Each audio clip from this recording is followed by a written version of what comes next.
everyone, welcome to the channel. This is all brand new to me. I've never in my life flown an RC plane. I used to fly RC toy helicopters when I was younger, but nothing compared to a plane. So the backstory behind this is that for a few months now I have been watching videos of all sorts of different RC, because you know I focus more on FMS crawlers, especially the small scale ones, and I'm now expanding to the 1/10 FMS crawlers. But the RC plane got my attention a few months ago when I started watching a few videos, and I think I kind of lost my marbles now, because I've decided to embark on the adventure of buying myself the first RC plane. The reason why I haven't gone for an FMS is there's a weird and funny government regulation in the UK, which I think is similar to the States and other places in the world, which is if you fly anything above 250 grams of flying weight, you have to apply for a government ID flyer, and you have to do a training course and all of that mumbo jumbo. You need to think about insurance, And me, as a complete noob on RC planes, I thought, can't be bothered with that. So I had to look into a sub 250 grams RC plane, and it so happens that I actually like the sort of plane, like the bush plane. FMS has got bush planes, but they are way heavier than 250 grams and way more expensive. So I had to set a budget that wouldn't go over 150 or 160 pounds as my first RC plane, because I know I'm going to crash the damn thing anyway, so I didn't want to become very expensive on my first endeavour. So what I've gone for is the Arrows Hobby Pioneer, which is a sub 250 gram bush plane, pretty much, big wings, 620 mil span between side to side of the wing. That's how apparently they measure the wheels. The size of the plane is from tip to tip on the wings, and it has huge wheels. It's made of EPP foam, and it has a brushless 3000 kV motor, so it should be long lasting, unless I crash it before, which I'll probably crash this damn thing and break it to smithereens before I actually burn that motor. But we'll see. Please take in mind, I have no experience whatsoever in flying RC planes, so this will be only an unboxing and not as much as a review, because my understanding of RC planes is very limited. I know the basics of how they work, but I've never flown an RC plane. So I'm going to separate the unboxing video from the maiden flight, and then we'll take it from there. So as I said, it's a 620 mil oversized 3000 kV brushless, integrated receiver and flight controller. It has Arrows Hobby own stabilizing system, so each brand uses their own stabilizing system. So there's two, which I'll show you later. There's a flick on the transmitter, and there's two modes you can, which is the, let's call it beginner mode, which is a full stabilizer, and the free flight mode, which is no stabilizer whatsoever. So I won't be using that on my maiden flight, obviously, unless I want to crash this right away to smithereens. So it's programmable from factory. There's no assembly required, so it comes completely set up. And I know that because I've already opened the box. And the reason why I've opened the box was it comes with this lovely 350 milliamp battery. And for all of you that love FMS as much as I do, you will kind of recognize that they are very, very similar. All right. So the only difference being this comes with a JST connector for the discharge, whereas the FMS has, I'm led to believe it's a funny JST thingy, but it's FMS uses these proprietary discharge connectors. So I've already got like a JST kit that I bought on Amazon. So I'm going to convert 2 or 3 more of these FMS's batteries to this JST.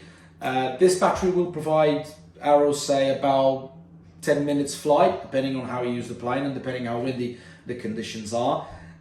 So it won't be long until I drain the battery, so I'm going to have 2 or 3 more of these FMSs adapted to the JST, so I can carry 3 or 4 with me to the field and have a nice half-an-hour flight if I don't crash it before that is. So let's open the box. So the reason why I've opened this box, as I said, was only to charge the battery, but I wanted to show you that's how the plane pretty much comes in the box, fully assembled. There's no need to put anything together. It comes fully assembled in the box. You just need to take that out. So that's pretty much the plane. Comes fully assembled, as I said. Oops, I was just about to crash the bloody thing even before I sent it to the skies. Comes with very squishy tyres. These are quite easy to take out if you so desire to take them out. I don't know why I would do it, but okay. And this is where you just simply take this little bit off, and this is where you're going to see your combined ESC and receiver, and the motor is somewhere there, if you can see it there. That's the very tiny brushless motor, and you've got your ailerons here, your elevators here, and your rudder here. Just a quick nice detail is that your back wheel is actually attached to the rudder rather than the plane, and what this will mean is that, from what I could understand from a lot of videos out there, is that you can actually steer the plane whilst you're on the ground, whereas if the wheel is actually fitted on the frame of the plane, it's very difficult to steer. You can only steer with the rudder and with the prop. All right, so that's the plane. It comes, I've already taken the battery out, but it comes with this very well-known, simple USB charger, and as you can see, it actually charges not through the discharge cable, like all the FMSs. It charges, and any other small batteries like these, charges through the balancing port. Okay, so and that, I'm going to take that out. It comes with the manuals, but we're not going to show you the manuals. Okay, something loose in there. Hopefully it works, because I haven't tested it yet. So this is the transmitter it comes with. Okay, so the left stick is where you control. So this is a I think Arrow. So this is a 2.4 gigahertz 5-channel transmitter. So your first channel is the throttle, and then you've got the rudder control here. That's the second channel. Then the third channel is your lift. If you want to lift the airplane up in the air, you press it down. If you want to bring it down, you press it up. And then you've got your aileron controls there. That's third and fourth. And the fifth is your beginner mode and expert mode. Let's call it, for the sake of the conversation on the video, let's call it beginner mode and expert mode. So the beginner mode has the full stabilization kind of thing. The only thing you're going to need is 4 AA batteries to operate, to power this transmitter. Yeah, it doesn't look the best, but then again, as I said, this is an entry-level, beginner-friendly plane. You're not going to get any like professional, proper hobby grade 200 plus transmitter on a plane like this. You're going to get something like this. In some cases, other brands, you actually get way cheaper transmitters than this.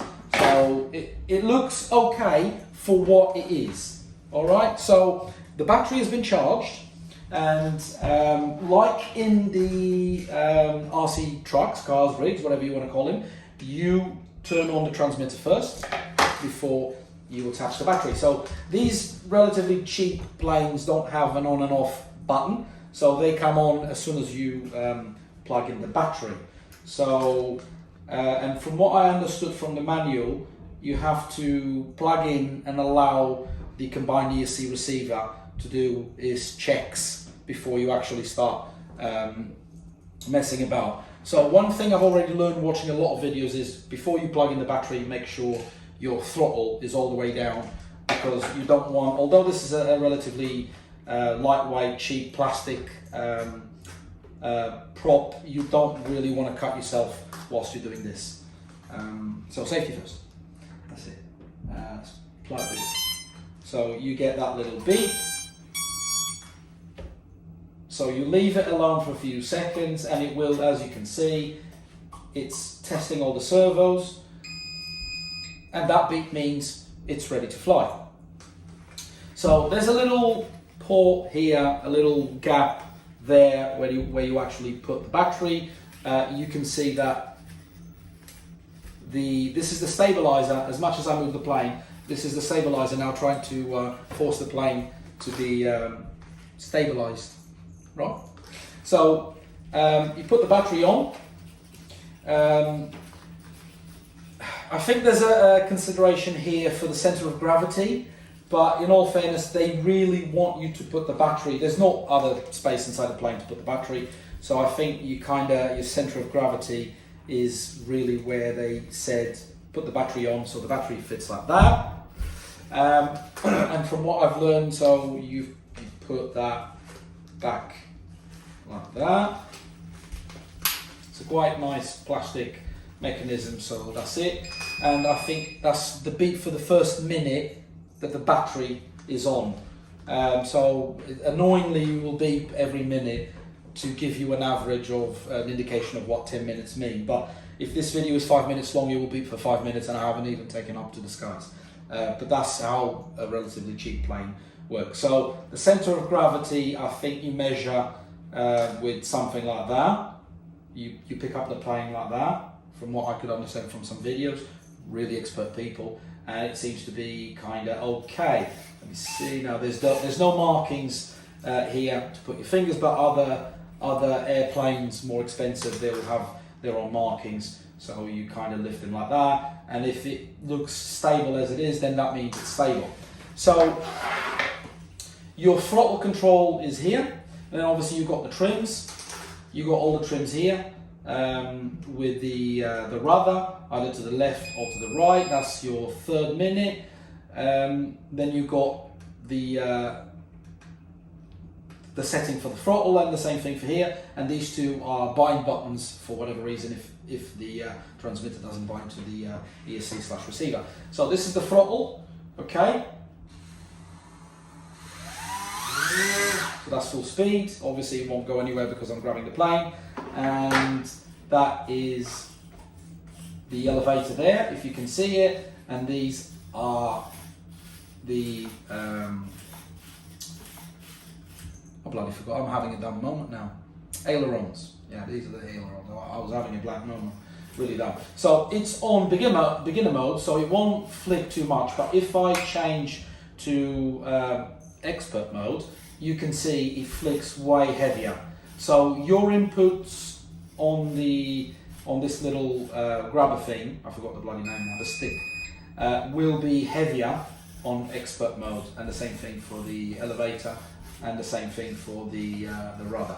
So that's pretty much it. I just wanted to do a quick unboxing of the Arrows Hobby Pioneer. I love it. Looks absolutely lovely. It's exactly the type of plane I was looking for, like a bush plane, very easy to fly, big wing surface, because that's what you want when you have no experience whatsoever. When you're a complete noob, complete beginner, you want a relatively small, but not too small, but relatively small, very easy to fly, with a big wing surface that can, and made of a material, in this particular case EPP foam, that is very durable and crash resistant. It's not going to be like I'll still be able to crash it, but it's called crash resistant, and with big wheels, because this thing, I can only assume it's going to land proper rough. So hopefully I haven't lost my marbles in adventuring myself into the RC plane world, and I'm really looking forward to get this thing up in the sky and crashing it. I hope you see you all soon. Cheerio!